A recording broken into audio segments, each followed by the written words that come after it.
Hello friend, once again welcome to my YouTube channel. I am Ramesh Kumar and you are watching my YouTube channel English Academy Point. दोस्तों आज हम लोग noun exercise के अंतर्गत collective noun के बारे में जानने वाले हैं। दोस्तों पिछले वीडियो में मैंने आप लोगों को नाउन के बारे में, प्रॉपर नाउन के बारे में, कॉमन नाउन के बारे में बताया था और दोस्तों उसी एक्सरसाइज को हम लोग आज आगे की ओर बढ़ाते हैं और जानते हैं कलेक्टिव नाउन के बारे में। आज कलेक्टिव नाउन का जो जितनी भी कन्फ्यूज़न है वो सारा कन्फ्यूज़न दूर हो जाएगा और कलेक्टिव नाउन का हम लोग यूज़ कहाँ करेंगे, कहाँ करते हैं और कैसे करेंगे, इसके बारे में भी हम लोग जानेंगे। कुछ इम्पॉर्टेंट कलेक्टिव नाउन हैं जो हम लोगों का दिन प्रतिदिन जो हम लोग अपने डेली लाइफ में यूज़ करते हैं।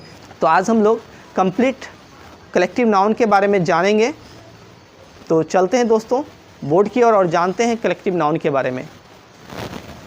दोस्तों यहाँ पर हेडिंग है कलेक्टिव नाउन। कलेक्टिव नाउन समूहवाचक संज्ञा, अर्थात इसके नाम से ही इसकी पहचान हो रही है और आप लोग भी समझ रहे होंगे। फिर भी हम लोग इसके डिफिनेशन के बारे में सबसे पहले जानेंगे, कलेक्टिव नाउन के बारे में। What is collective noun? Collective noun क्या है? कलेक्टिव नाउन क्या है? तो इसका डिफिनेशन है दोस्तों, the noun which denotes group of person or thing is called collective noun.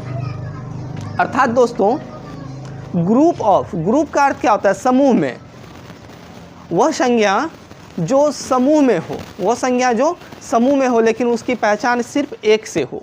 समूह में हो लेकिन उसकी पहचान एक से हो, उसे समूहवाचक संज्ञा कहते हैं। फिर से एक बार दोस्तों इसे हम लोग समझेंगे कि the noun which denotes group of person, अर्थात वैसी संज्ञा, वैसा नाम जो कि एक साथ group of person, group of things को इंडिकेट करता हो, बताता हो, बोध कराता हो, उसे कलेक्टिव नाउन कहते हैं। तो यहाँ पे दोस्तों कुछ मैंने एग्जाम्पल दिया है, इसे आप देखिए और समझने का कोशिश कीजिए और मैं आपको समझाने का कोशिश करता हूँ। दोस्तों अ बेबी ऑफ, दोस्तों यहाँ पे अ बेबी ऑफ क्या है? ये अ बेबी ऑफ दोस्तों यहाँ पर हम लोग देखेंगे अ बेवी, यहाँ बेवी क्या उच्चारण करना है दोस्तों? Bevy. A bevy of girls is going to Patna, दोस्तों यहाँ बेवी का अर्थ होता है टोली। तो टोली किसकी है दोस्तों? गर्ल्स की। अर्थात एक गर्ल्स की टोली, लड़कियों की टोली, वो कहाँ जा रही है? पटना जा रही है। कहाँ जा रही है? पटना जा रही है। तो अब देखिए लड़की तो है, लड़की कौन सा नाउन हो गया? लड़की कॉमन नाउन हो गया। यदि उस लड़की का एक नाम हम दे दिए तो वो प्रॉपर नाउन हो गया। बट यहाँ पे किसी लड़की का जो है न नाम का बोध हो रहा है और न सिर्फ लड़की कह रहे हैं, हम लोग क्या कर रहे हैं? A bevy of girls, a bevy of girls, अर्थात लड़कियों का समूह। A bevy of girls is going to Patna, लड़कियों का समूह, लड़कियों की जो समूह है वो कहाँ जा रही है? पटना जा रही है। अब देखिए दोस्तों लड़की तो ढेर सारा है लेकिन इसका इंडिकेशन सिर्फ एक झुंड से हो रही है, एक टोली से हो रहा है कि नहीं हो रहा है? अब नेक्स्ट है अ टीम ऑफ, ये कलेक्टिव नाउन है। ये कहाँ पे यूज़ करेंगे वो भी देखना है दोस्तों। A team of players is going to Delhi, a team of players यानी खिलाड़ियों का समूह। अब देखिए दोस्तों जितने भी खिलाड़ी हैं, खिलाड़ी में हम लोग टीम का यूज़ करते हैं। किसका यूज़ करते हैं? टीम का। तो a team of players is going to Delhi, यानी जो खिलाड़ी का समूह है, ये खिलाड़ियों का समूह है, वो कहाँ जा रहे हैं? वो दिल्ली जा रहे हैं। नेक्स्ट है a herd of cows is grazing in the field. फिर से देखिए दोस्तों यहाँ पे अ हर्ड ऑफ, ये एनिमल के, जब हम लोग एनिमल के झुंड की का बोध कराना होता है, एनिमल के झुंड के बारे में बात करते हैं तो वहाँ पे हम लोग हर्ड का यूज़ करते हैं। किसका यूज़ करते हैं दोस्तों? हर्ड का। और भी अन्य एनिमल में दूसरे चीज़ों का यूज़ करते हैं जो हम लोग जानेंगे। नेक्स्ट हम लोग जो इम्पॉर्टेंट कलेक्टिव नाउन्स हैं इसके बारे में जब हम लोग जानेंगे, मैं आपको इम्पॉर्टेंट कलेक्टिव नाउन भी मैं लिखाऊंगा जिसे आप लोग देखोगे तो उसमें भी हम लोग जानेंगे किस एनिमल में किस कलेक्टिव नाउन का यूज़ होता है। तो दोस्तों यहाँ पे फ़िलहाल हम लोग ये देखते हैं अ हर्ड ऑफ काउज यहाँ पे हर्ड ऑफ है और इसका हम लोग सेंटेंस में यहाँ यूज़ किए हैं। A herd of cows is grazing in the field, यानी गायों की झुंड। झुंड से बोध होता है कि कोई एक गाय तो होगा नहीं, वहाँ पे ढेर सारा गाय है, तो गायों की झुंड वो क्या कर रही है, is grazing in the field, यानी कि वो फील्ड में चर रही है। ग्रेजिंग मीन क्या होता है, चरना। नेक्स्ट है a packet of I purchased a packet of blades, अर्थात ब्लेड्स का जो पैकेट होता है यानी बंडल होता है, ब्लेड्स का जो बंडल होता है उसमें एक पैकेट में तो ढेर सारा ब्लेड होता है, तो उस ढेर सारे ब्लेड को दर्शाने के लिए हम लोग पैकेट बोलते हैं। प्राय हम लोग भी यूज़ करते ही हैं। जब आप दुकान जाते हैं तो आप क्या बोलते हो कि भैया एक पैकेट ब्लेड देना, तो हम लोग उसको यूज़ करते हैं ना, एक पैकेट ब्लेड देना। तो हम लोग जब एक ब्लेड लेना होता है तो बोलते हैं एक ब्लेड दीजिए। यदि एक से ज़्यादा लेना होता है, पूरा पैकेट लेना होता है तो क्या बोलते हैं, क्या यूज़ करते हैं हम लोग, अब एक पैकेट। तो हम लोग नॉर्मल भी हम लोग यूज़ करते हैं। यदि दुकान में जाते हैं तो क्या बोलते हैं, भैया एक पैकेट ब्लेड देना। तो वो एक पैकेट जो होता है वो ब्लेड देता है जिसमें कई ब्लेड होती हैं, जिसमें ढेर सारे ब्लेड होते हैं, तो वहाँ पर भी हम लोग उसका यूज़ करते हैं।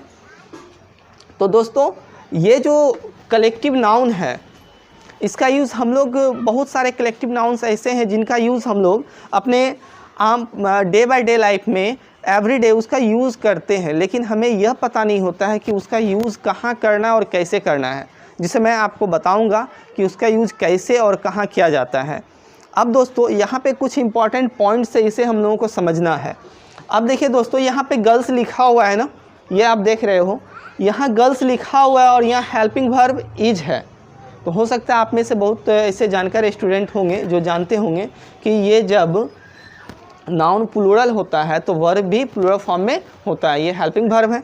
लेकिन यहाँ पे गर्ल्स के बाद इज लगा है, आर नहीं लगाया गया है। तो क्यों नहीं लगा है दोस्तों, इसके बारे में हम लोग और भी डिटेल्स जानेंगे, लेकिन फिर भी मैं आप लोगों को बता देता हूँ। क्योंकि यहाँ दोस्तों यहाँ क्या बोध क्या हो रहा है, इंडिकेशन क्या हो रहा है, ए बेबी ऑफ गर्ल्स, यानी कि गर्ल्स की एक झुंड, यानी कि झुंड तो है लेकिन उससे बोध सिर्फ एक झुंड का बोध हो रहा है और एक का बोध हो रहा है, इसलिए यहाँ पे ए लिखा हुआ है। जब ए लिखा हुआ हो जाए तो यहाँ पे जो हेल्पिंग वर्ब है वो हमेशा सिंगुलर ही यूज होगा। इस तरह हम लोग देखते हैं जितने भी कलेक्टिव नाउन है यहाँ पे सब में ए लगा हुआ है, और इसलिए सभी में जहाँ भी ए लगा हुआ, जहाँ हेल्पिंग वर्ब लगा है वो सिंगुलर हेल्पिंग वर्ब ही लगा है, चाहे यहाँ जो नाउन है वो प्लूरल क्यों ना हो, प्लूरल फॉर्म में क्यों नहीं लिखा गया हो, लेकिन यूज़ हम लोग जो हेल्पिंग वर्ब का यूज़ किए हैं वो हेल्पिंग वर्ब हम लोग सिंगुलर में ही करेंगे। प्रायः ज़्यादातर जितने भी कलेक्टिव नाउन में हेल्पिंग वर्ब का यूज़ किया जाता है वह ज़्यादातर सिंगुलर फॉर्म में ही होते हैं। तो दोस्तों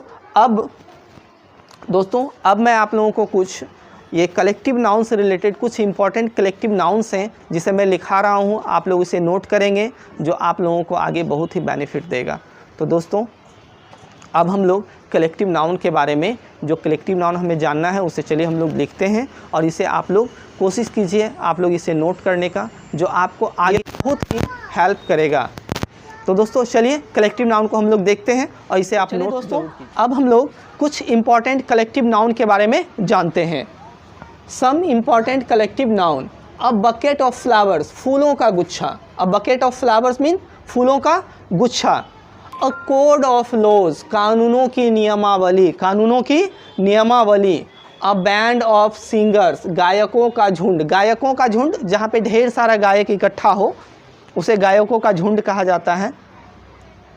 अ बैच ऑफ स्टूडेंट, छात्रों का दल। प्राय दोस्तों हम लोग कोचिंग वगैरह में, इंस्टीट्यूट में इस चीज़ का यूज़ करते हैं कि आज सर 3 बैच पढ़ाएं, 4 बैच पढ़ाएं, है ना।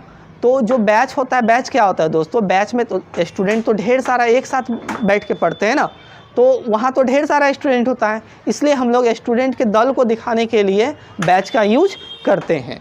तो अ बैच ऑफ स्टूडेंट्स, छात्रों का दल।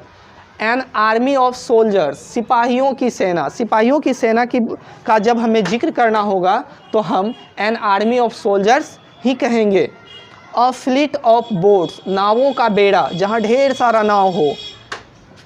Range of hills, a range of hills, पहाड़ों की पंक्ति।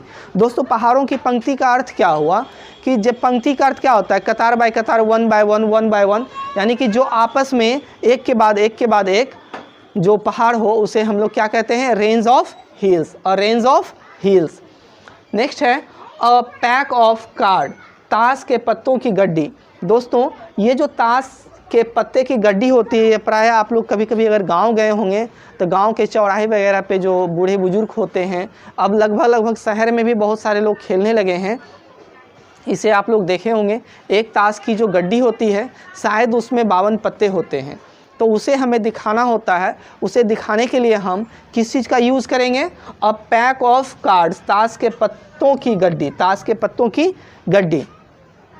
तो दोस्तों ये हम लोगों ने आज सम इम्पॉर्टेंट कलेक्टिव नाउन के बारे में जाना। तो दोस्तों आज के लिए इतना ही, फिर मिलेंगे अगले वीडियो में। तब तक के लिए थैंक यू, धन्यवाद। खुश रहिए, स्वस्थ रहिए, मस्त रहिए।